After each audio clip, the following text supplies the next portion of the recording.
Scott, thank you for joining us today on Scale by Design. I've been really excited to hit record with you based on the prep call that we did last week. I know this is going to be a lot of fun as well as valuable for the audience tuning in. So thanks for joining me, man. I appreciate it. Happy to be here, man. Excited to chop it up with you. Yeah, for sure. So I think the best way to start us off is if you could just tell us a little bit about you and what you're up to right now. Yeah, for sure. That's a loaded question. So right now, I'm a co-founder and partner at GTMfund, which we've been building since January of 2020. Previous to that, I spent 4 years at Outreach, which was an incredible time period and growth for that business. Learned an absolute ton.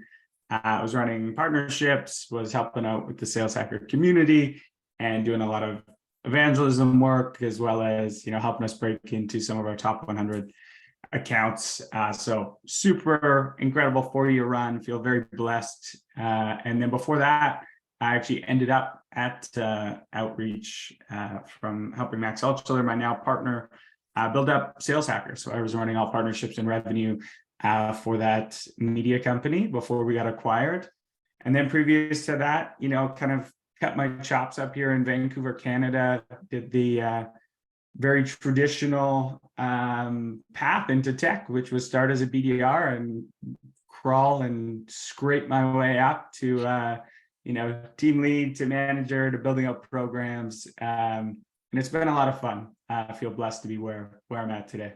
That's cool, man. I didn't know you started off as a BDR. That's how I started my career as well. I did the whole 100 dials a day. It was at a fintech company back in the day, and we were still trying to kind of refine our ICP. So we would just get a list and rock and roll, man. How it was back then. There wasn't, that was even before sales engagement and a lot of these things. It was like, Salesforce and a phone and, a Gmail account. Yeah, we had this. So I started it was staffing. So it wasn't tech. But yeah, there was like a really shitty kind of CRM, if you could even call it that, with a bunch of bad data. Obviously no dialers or enablement or like anything. Half the numbers in the system like didn't even work. They weren't even connected.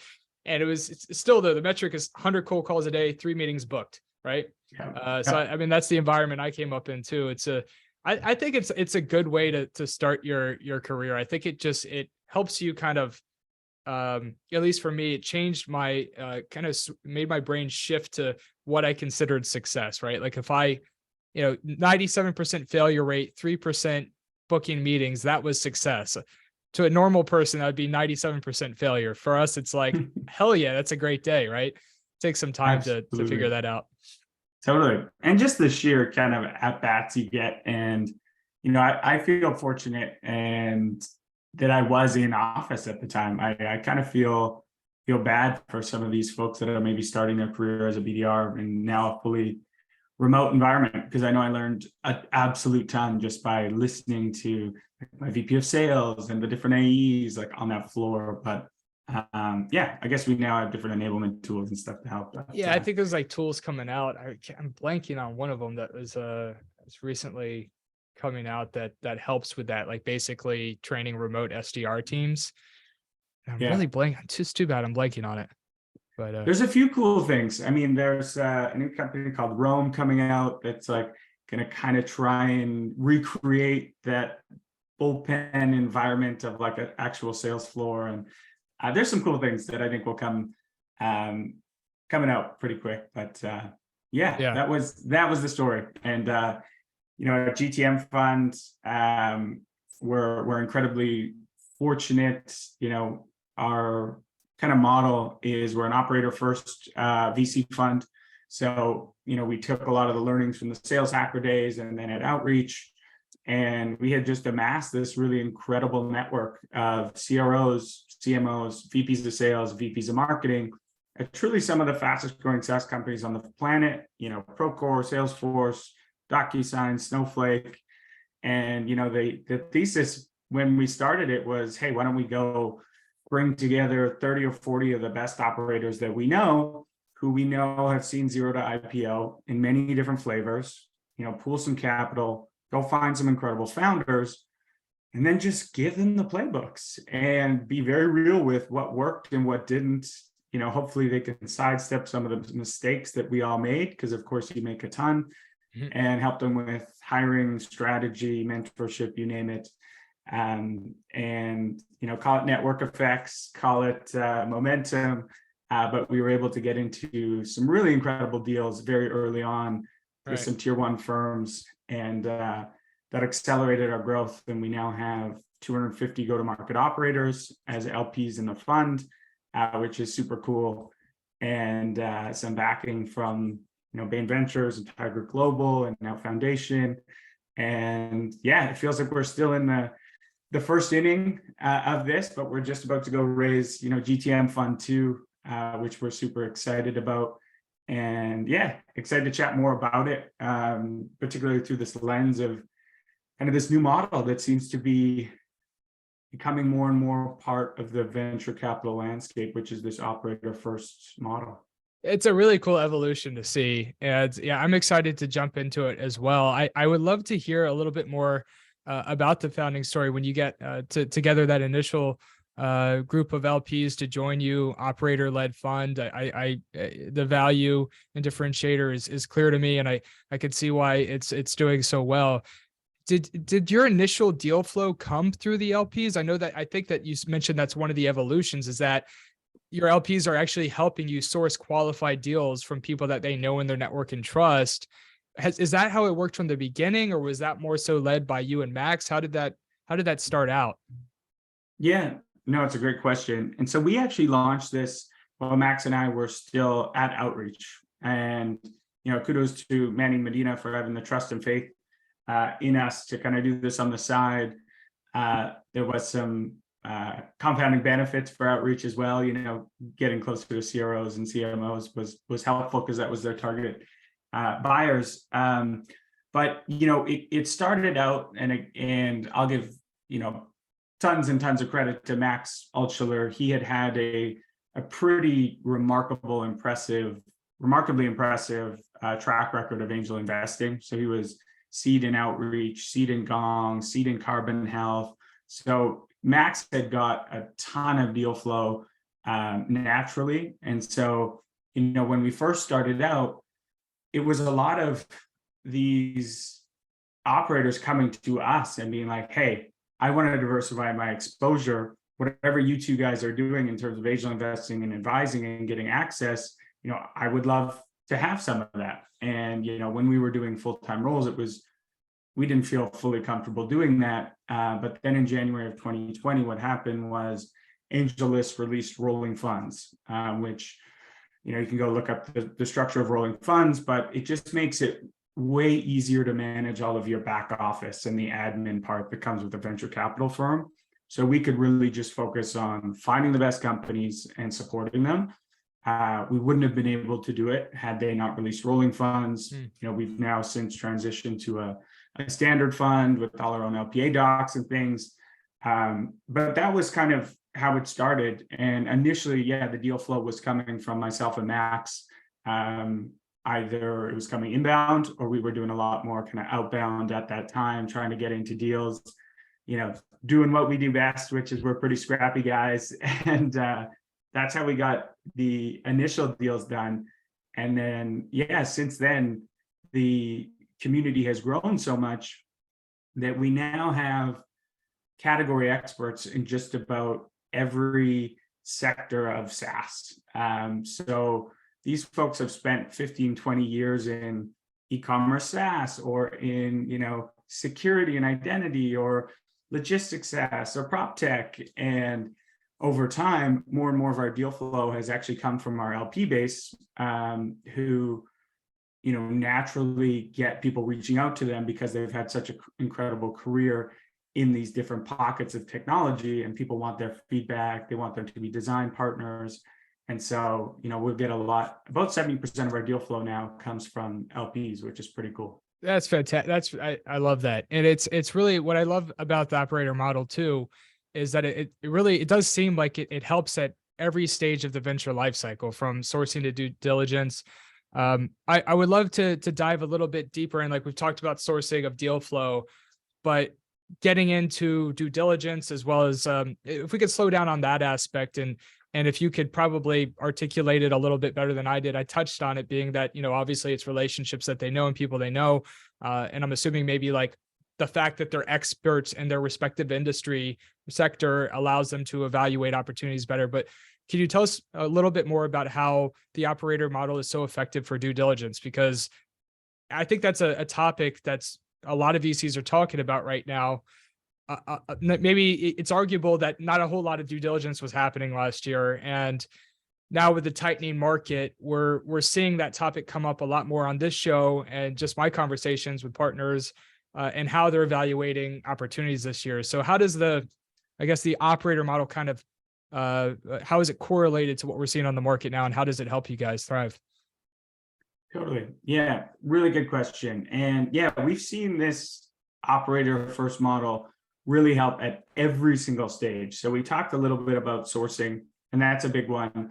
But diligence is another piece where having a group of experts that, again, have spent maybe 15, 20 years in a given category, it's kind of like having a cheat code or a superpower. So, before we even see a deal, oftentimes, our LPs have taken a serious look, they've had an initial meeting, and they believe that there's something there. They haven't done full diligence, but they're like, no, this is a gap in the market, and I think this is the person who could solve this problem. So we'll get 6 decks a day or so, and of those, we'll go through and take a handful of meetings, and then we have our standard deal memo process. So if myself or Max see a deal that we really like, we have a standard deal memo where you're going to get all the normal things that you would, ARR, growth, gross margins, net dollar retention,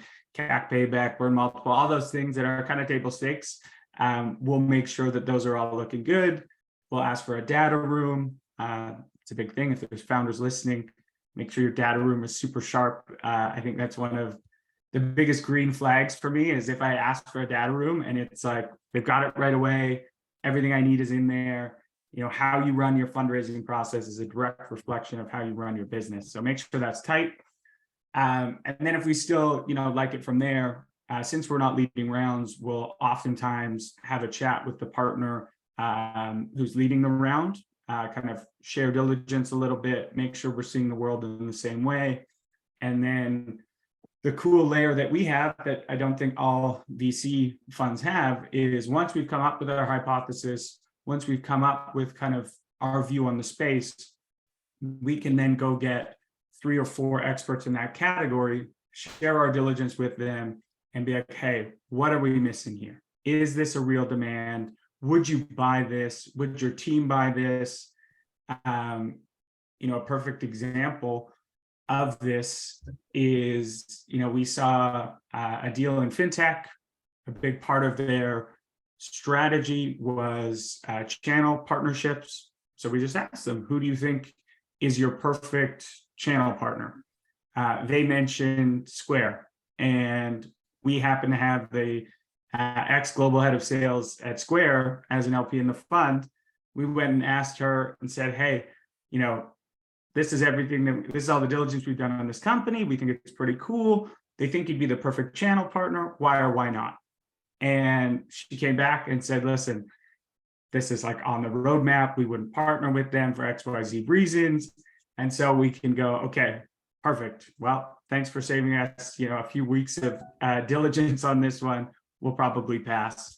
And we ended up passing on that one. So we can do these kind of, call it tier 4, tier 5 layer questioning that it might be hard for an analyst or even an investor who has spent a decade investing in a category to know from an operator lens if this is a true problem. And so it's definitely a big part of what we do. And sometimes we'll even have an LP join kind of like a third call with the founder, so that they can ask those questions that are super, super specific to the problem that they're trying trying to solve. Yeah, and the other thing that I really like about that too is that that's really valuable feedback to actually share with the founding team that's pitching you, because being that layered into and having so much access to ask the question that you just mentioned to a potential partner is something that they need to know too while they're building their business. Like maybe they didn't have access to that company because they don't have a relationship in place, and you're able to give that value, which is actually, it's really good for the tech ecosystem beyond just an operator-led fund having a great value in and of itself. It's like the other value piece is like to the actual entire tech ecosystem. And I think that that's actually a pretty cool example of that, which I really hadn't thought about before you just said that. So that's really cool.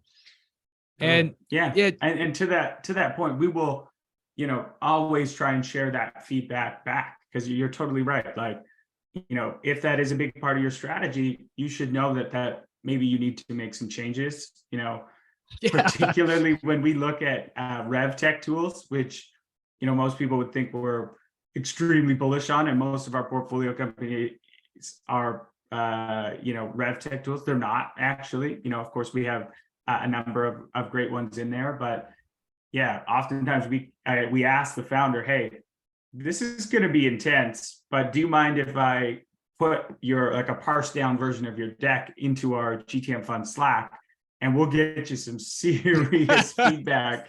And I warn them, I'm like, it's pretty merciless up there. And we'll drop it in, and we can get 20 comments on a tool, what they like about it, what they don't, what their teams like, what they're using already. And sometimes we'll just copy and paste and share that with the founder. And it's incredibly valuable to have 250 CROs, CMOs, VPs of sale weigh in on your product. Yeah, I see that in and of itself, I feel like is a great way to have deal flow. It's like people are like, holy shit, like that's really valuable feedback too. And it's like the value add starts before they actually close, right? It's like the value add starts with just the initial evaluation. And you're right, like for like revenue tech, you have this great ecosystem of potential partners, potential clients, but then also feedback loop as you're developing the product roadmap or your just go to market strategy. Right? I mean, all of that is correlated. It's the other interesting thing is like when we are talking about an operator-led model, I also kind of see it as a community-led model.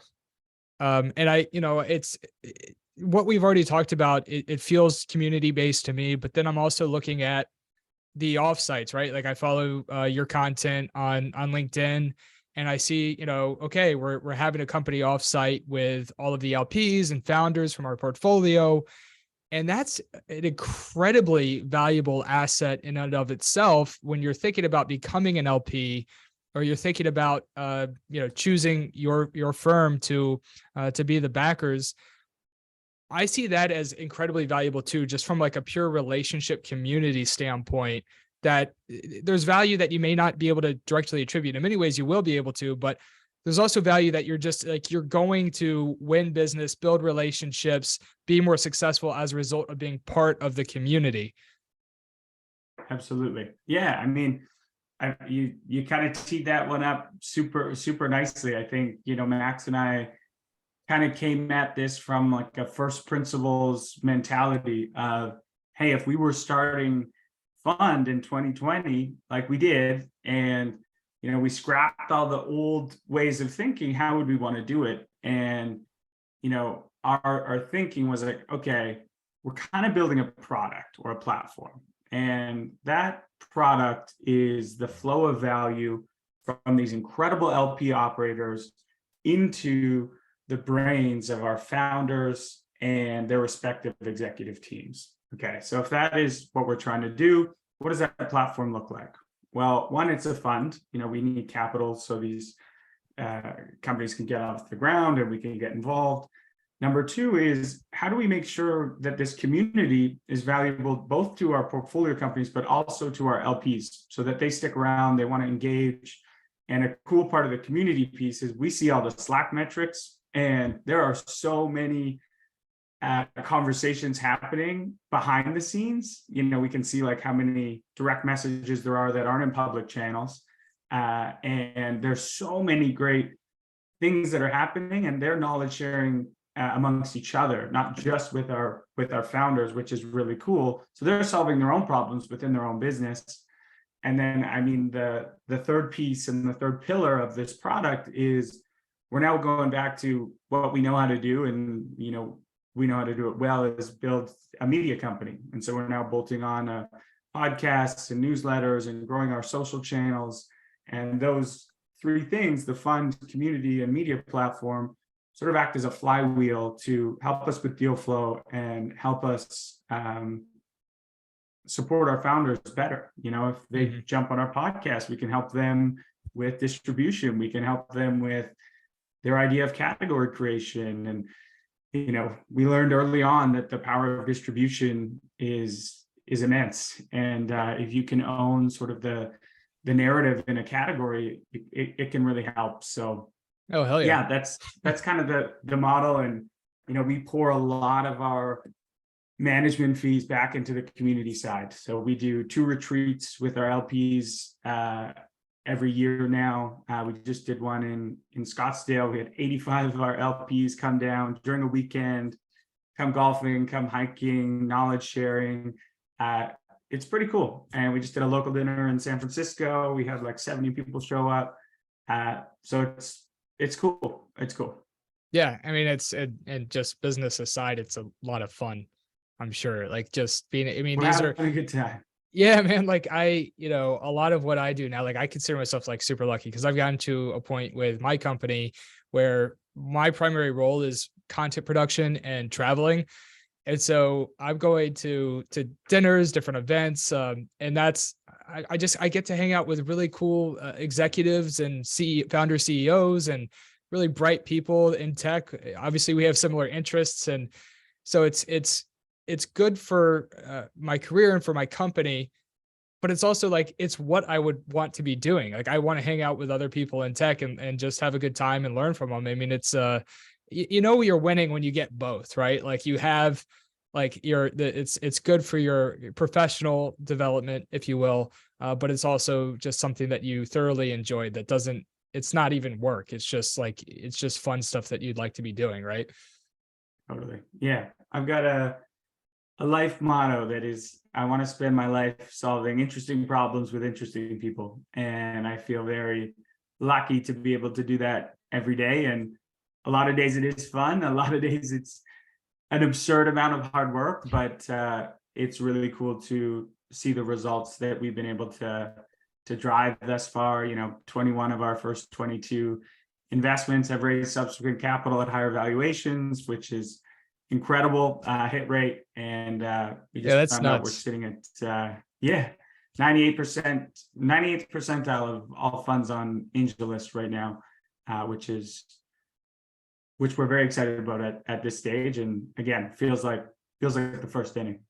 Yeah, I agree. It's really cool. And I, just because you brought up a little something, personal about what, your goal to solve interesting problems with interesting people. Just to dive into your personal story and growth, we could spend as much time as we want. I know this wasn't really scripted as part of our show topics, but could you share with us, like, what are some of the biggest lessons learned, like since going all in on GTM Fund? I'm just curious to hear how this has impacted your perspective and your growth. Yeah, big question. I think a lot of the learnings have been more maybe underscoring things that I knew or hoped to be true. And that was, with a give first mentality, and coming to the table with value, with no strings attached, amazing things can happen. And, business karma is most definitely real.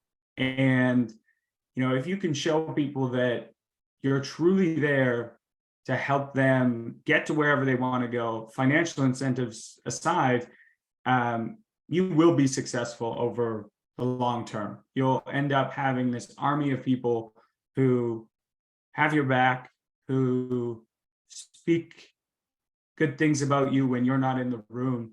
And I think that's a lot of what makes people successful is those conversations that happen when you're not in the room. And, you know, an example of kind of the give first mentality that we have is many times, regardless if we're going to make an investment or not, you know, one of the last questions I'll ask founders is, what are you struggling with in your go-to-market motion right now? And they'll say, hey, we need to hire our first demand gen person, or, you know, our PLG motion is a little bit broken, or, you know, we need a SDR onboarding playbook. And, you know, we're extremely lucky that I can go ask those questions in Slack, or perhaps I have some knowledge right off the get-go of some people looking for roles, or I have an old playbook, and I can just share that with them. And it can have a material impact on their business, whether we invest or not. And, you know, it sounds trite, but, you know, it's about up-leveling the entire tech ecosystem, and also bringing more of the return, I guess, back to the people who actually created the value in the ecosystem, which are founders, which are operators. And I think that's, it definitely gets me out of bed in the morning, excited to make some things happen. I could hear it in your voice, but I could hear the passion. And, you know, actually that philosophy actually reminds me a lot of Sam Jacobs over at Pavilion. And that's like, Sam's the man. Right. Like biggest, I say most successful like community in tech, has added personally a ton of value to me and my company, as I know a lot of other founder CEOs and operators. And that's why it's like my go-to is like almost like this community-led fund is kind of where I go to it when we talk about operator-led funds. It's to me, I feel like they go hand in hand. And I think it's really cool that you have a business model that actually enables you to have that, to implement that philosophy at work, which I you know, possibly a traditional VC. I don't know if that's always possible, but you get to be this, you know, essentially value creating machine that's probably going to add value to, you know, operators, companies that are, you know, beyond value that you and Max are ever going to really be able to know of, right? There's going to be deals happening. There's going to be lessons learned. There's going to be media dropped into Slack channels you're not aware of. And as you said, like that business karma is something that I feel like once people make that shift, if they're lucky enough to be able to be in a position to do business that way, or put themselves in a position to work for a company or create their own company that has that philosophy, you do start to see the results. It's like by not keeping score, you end up starting to see that feedback loop and deal flow come in and whatever it might be you're doing. And then at that point, it sounds like at this point, you're doubling down on that. You're like, oh, wow, this is so cool. Like it's like more meaningful. And then also like, holy shit, like we're blowing up. We're taking this thing to the next level. Absolutely. Yeah. Shout out Sam Jacobs. I've been lucky to know Sam for many years. I started the Vancouver chapter of Revenue Collective up here back when it was Revenue Collective. Sam Jacobs was our Sales Hacker podcast host. And I've been lucky to be an advisor, and we're actually investors in Pavilion as well. So incredible to see cool. what he's done there. Sam is doing things the right way. That's for sure. I would encourage everyone to get involved in the Pavilion community. And yeah, it's about giving back. I think we're all very blessed to work in tech. Obviously, it's strange times right now. There's a lot of layoffs, a lot of things happening. But you know, I think if you do things the right way, and you know, rising tide raises all ships, as cliche as that is. And there's just so many great resources now, right? Like this podcast that you host, and all these communities popping up, and we've got the GTM newsletter, which you can check out, which has, you know, everyone just giving their secrets away, and the GTM podcast, same kind of thing.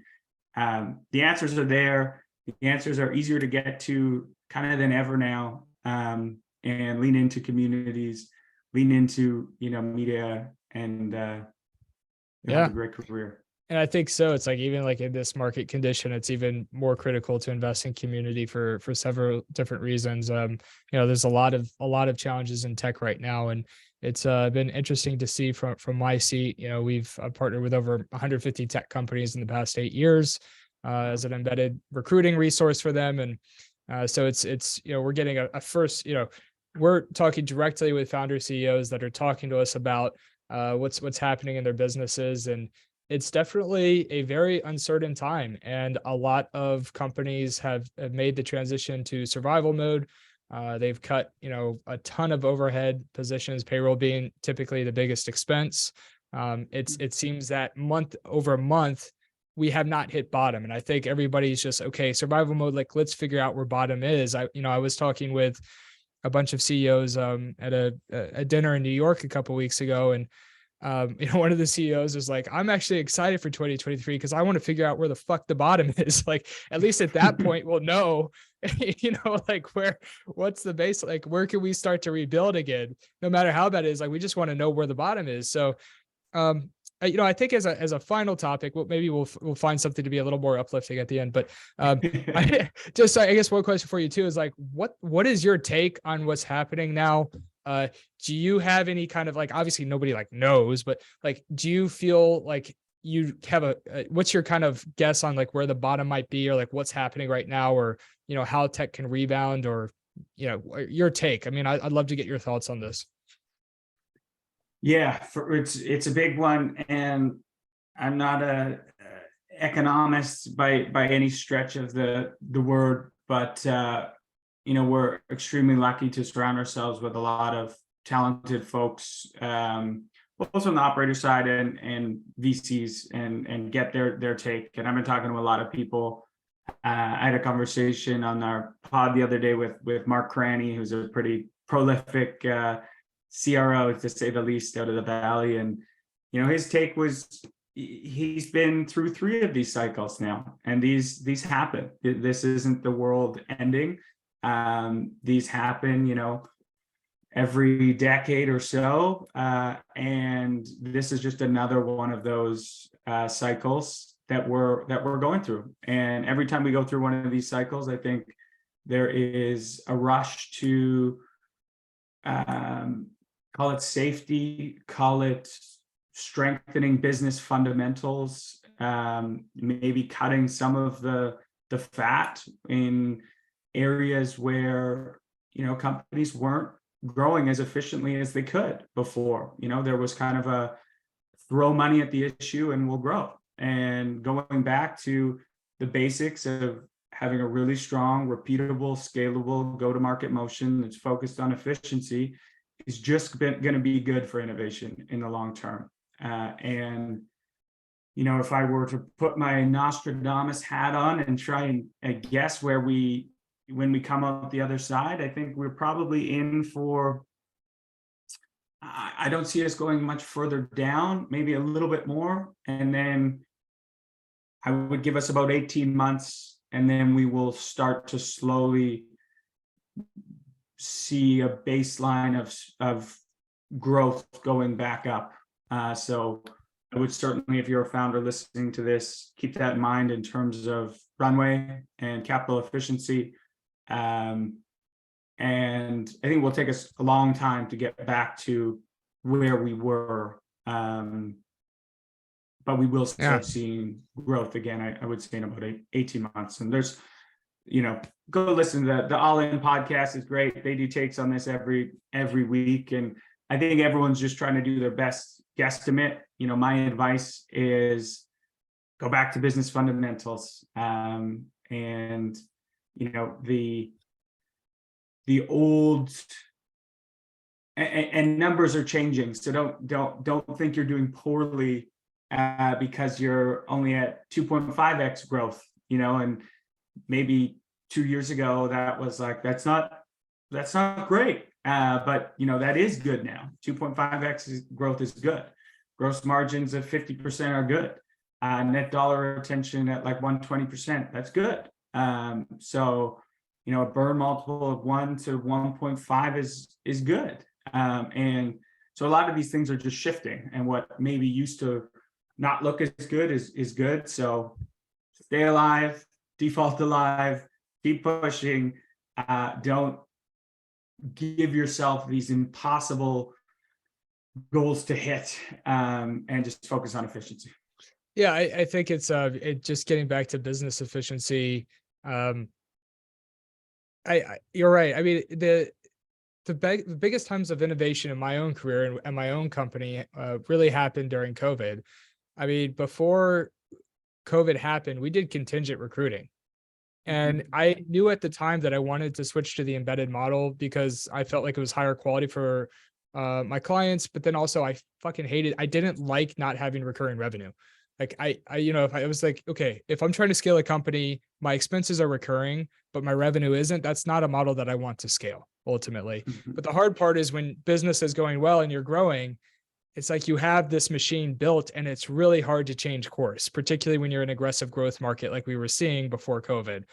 And so when COVID happened, our deals, basically our pipeline got totally crushed. And so that was okay.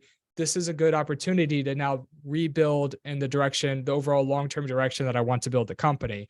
And we didn't really start scaling and being successful until we made that shift in business model and we started to scale well beyond, $1 million in annual revenue, right? Which we kind of like plateaued as like a really small business. And so, we went from like 1 to 5 million in recurring revenue in like less than 18 months. Once we Hell made yeah. that shift coming out of COVID. So I think that like you see the stuff on LinkedIn about how bad and how bad things are and how hard it is. And it's hard for a lot of people in tech right now. But I think one thing we just have to remind ourselves of is that you kind of need struggle in order to grow. It's like you go to the gym and you're pushing against weight, and that's how we build muscle. It's the same concept in life. Like you have to hit resistance in order to engage mentally to figure out how to solve the problem. And it's like, you know, to some extent, just having gratitude. Like if we're healthy and we have the ability to work hard and grind it out, uh, then ultimately we're going to come out stronger as a result of it. So you're right. I think it's every few years, it's sort of important to get a little bit of a kick in the ass, and because that's what's going to enable us to grow as individuals and as companies. I mean, at least that's kind of my philosophical view on these things. I don't really shy away from these types of challenges. It's frustrating, and you're right. You have to adjust your approach on what good is, but I mean, every time in my life where you hit that type of adversity is where you seem to grow the most. I think personally, professionally, just across the board, right? 100%, man. I mean, your back needs to be against the wall sometimes to come up with the most innovative and creative solution. And kind of going full circle to where we started at this conversation, where we both cut our chops as BDRs. And I remember my favorite day was end of quarter when I was running BD teams, because something miraculous would happen on the final day of the quarter when people were just a few opportunities shy of hitting their number. All of a sudden, this innovation and this creativity would come to light. And, people are like creating videos back before everyone did videos, and like going through super old ops and like calling old bosses to see if they can get an intro to it. Like, that's where the real, like, it's Yeah, like it's the like final hours. you That's remember where it like, comes out. holy shit, I have a fifth gear I haven't tapped into. It's like when you Oh, bring enough energy and passion to the table, what you can yeah, accomplish, just you hit that fifth gear. yeah, And I think that's another element of just like a good, great leadership too. It's like, how do you help your team engage that fifth gear, right? yeah, Which is exactly. a totally different So we're conversation. gonna be in fifth gear for 18 months. If you can Yeah. sustain that fifth gear for 18 months, then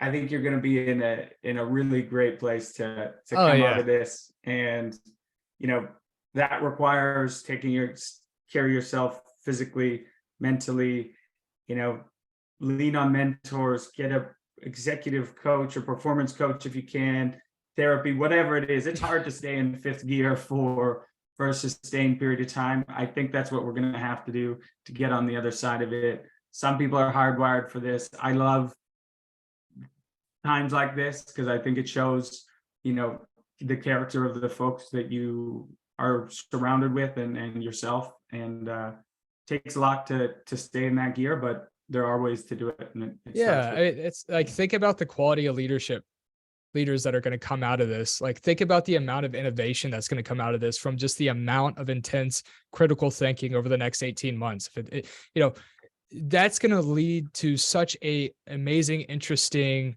phase of growth coming out of this. So it's going to be really, I think it's a cool time nonetheless to be in tech. And I think, when we come out of this thing, we're going to see some of the most innovative products that we've seen in quite a while. So. Agreed. Yeah. Well, hey, this is Scott. This has been incredible. Again, like, just a very valuable conversation and a hell of a lot of fun. I actually forgot that we were recording for like half of this call, just talking shop with you, man. So, thanks for coming on. And if people want to engage with you, engage with GTM Fund, how can they find you online? For sure. GTMfund.com. I'm pretty active on LinkedIn, Scott Barker. You can find me on there. And then, check out the GTM podcast and the GTM newsletter on Substack. All right. Good stuff. Thank you, Scott. Thanks, brother. That was fun. It was fun. And for everybody tuning in, thank you. And we will see you next time. Take care.